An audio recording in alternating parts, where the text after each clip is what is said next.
right, another video book review. This one is for The Mysterious Case of Rudolf Diesel by Douglas Brunt. I got this from the library, and I waited a lot of weeks, many weeks for it.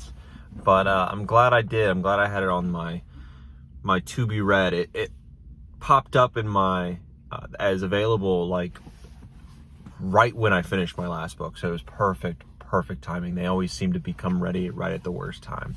But this one came in, and it was a short read. It was a good read, short read, at least page length wise, right?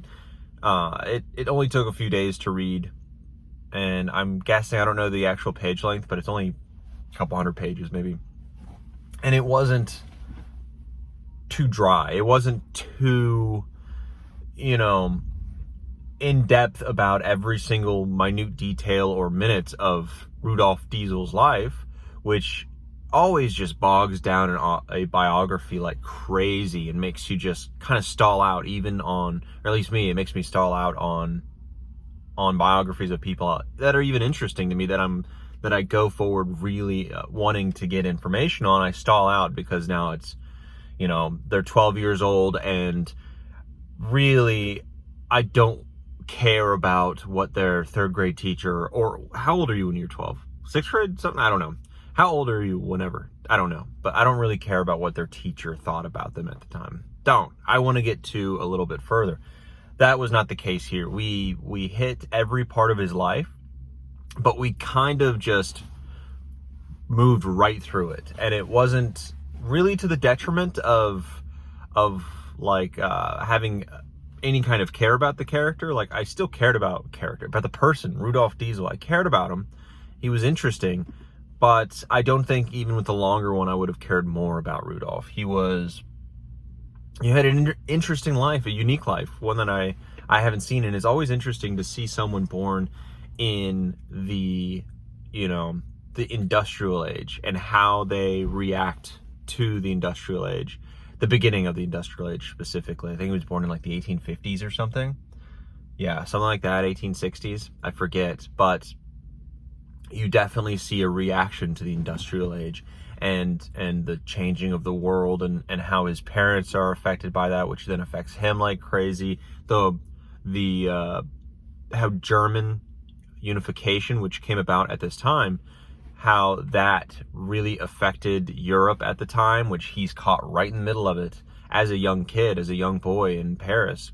And those are incredibly interesting to see how someone actually lived in this time frame that you've heard so much about, or I've heard so much about, but you don't really know, other than Kaiser Wilhelm said this, Bismarck did this, like all of this, right, about how German unification, the attack on Alsace-Lorraine, and the taking of that, which then, and reparations on France, which then was echoed in the following World War I with the reparations of Germany, and there's echoes throughout it, and it's really interesting to see someone living it.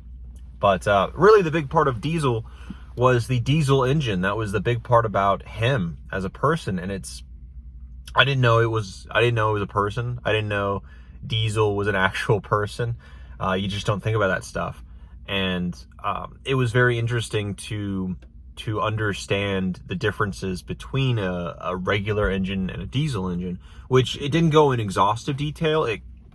I have a working knowledge of how an engine works, and I don't feel as if if I didn't know anything about an engine, I would have fully understood what the diesel engine, what it did better, or what it actually did. But having knowledge of a regular engine and a bit of a diesel engine, it worked for me, but it still was pretty sparse on knowledge. And that's a big part of the book. Like, hey, why is this internal combustion engine that Diesel is making, why is that better than the other one? You kind of get an idea that, okay, there is no spark, no actual explosion in a chamber, but what's the chamber, what's the valve, how does that kind of work together? There's diagrams put in there, but it's not crazy clear on that. But I was able to get through it with the knowledge, right? So be warned on that. What I did like about Douglas Brunt, who wrote it, was I liked how there was almost no times where like an event happened where he retold a part of Rudolf Diesel's life, and then now we're on a weird diatribe on what he thinks, what Douglas Brunt thinks Rudolf was thinking, and how him as a 21-year-old man having an ice cream cone, how that symbolizes this, and how that would definitely affect his life when he's 60 and change the world. It's like, I've read so much of that, and it's just like, oh, come on. You're trying to find a page count here. You were trying to fill it. And that didn't happen here. It was very clear on, hey, these are the events that happened. This is how it affected him. This is how it kind of reflected what might be going on in the future and what he might do, but really this is it, and we keep moving on. And it was very interesting. And with Rudolf Diesel, I thought another incredible part about Rudolf Diesel's interesting life was that he came in contact with so many important people, and that the story included so many important people of our history, of human history at the time, and it interweaving, and how Douglas Brunt interwove the history of Rockefeller in the late 1800s, early 1900s, how Henry Ford was even in there, Thomas Edison, the European history with the war buildup, Kaiser Wilhelm II, Bismarck, as I mentioned before, the leaders of France, of Britain, Churchill was a big part. Like, all of this stuff was interspersed with Diesel's life, not like Diesel's shaking hands with Churchill, but that the events that happened and that Diesel was caught up in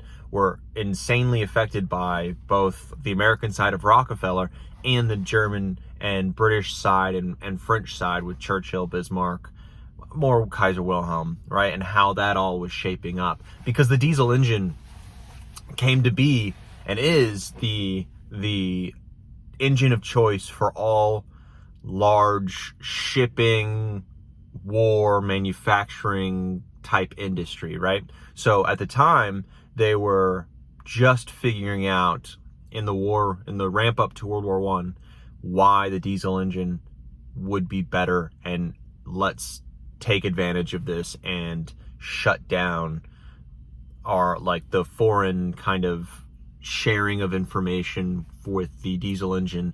Let's shut that down and let's build up this war. And that included big powers and big people in that, and big industry in the West. And that was it was put in, and which obviously increased the length of the book, but it wasn't at the expense of the story, which I just always hate.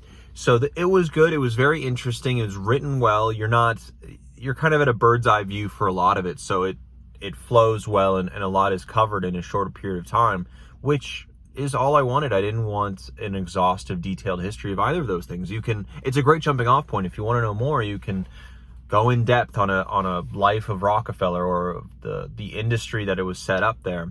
You go into read Churchill, read history of World War I. Like, none of that is as in depth, but I did learn a lot. You get in a lot of World War I, because I love learning about World War I. A lot of that build up and the military build up and all of that, it didn't feel, you never really cover the diesel engines aspect to that. And this added a lot more context to, I knew about the German naval arms race with Great Britain, who had the best navy at the time. Germany was a great land power, but Kaiser Wilhelm II really wanted that naval power as well. And it was very interesting to see, because that ballooned up into Kaiser Wilhelm II kind of destroying his political juggling that had been done for decades by Bismarck, and Wilhelm destroyed that, and that led to World War I. And you got a lot of more in depth in this, specifically about the diesel engine and the build up to war using the diesel engine. You got a lot of build up and a lot of depth about the buildup with that I had not seen anywhere else, and I thought it was very interesting. So this book is just full of, wow, interesting. Like, I've never thought about that, or I didn't know that about this event in history that I already knew about. This is another like flavor, another piece of that puzzle that I didn't know about. And it's just, this book is filled with them, absolutely filled with them. It's not overly long. It's written very clearly and well. At no point was like, wow, that was badly written, or did it like flow badly. It flowed really well.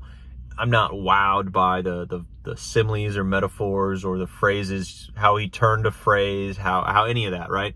I'm not wowed by any of it, but that's not the point of it, nor was the point of his writing. It seemed like that, but that's fine. Like, say that for other things. This was clear, concise, and really well written for what it was. So I recommend it honestly to history lovers, really any history lovers. It's it's called The Mysterious Case of Rudolf Diesel because there is like a mystery involved, and it was interesting, and you really, really get to the 75% point is, okay, we have now gotten to that mystery. Okay, now let's ask the questions, and let's ask all the questions and look at it from every angle until finally and then I liked this, an actual like guess was made about the answer to the mystery, and it was a pretty compelling case. So I recommend it for that as well. There's a lot of history, a lot of all of that, and you get an interesting life of Rudolf Diesel that doesn't take too much time to do that, and then you get an interesting mystery, which is why I picked up the book, because I heard about the mystery and I was like, okay, convince me, let's do it. So very, very interesting book. I would say it met expectations. I would give it an 8 out of 10.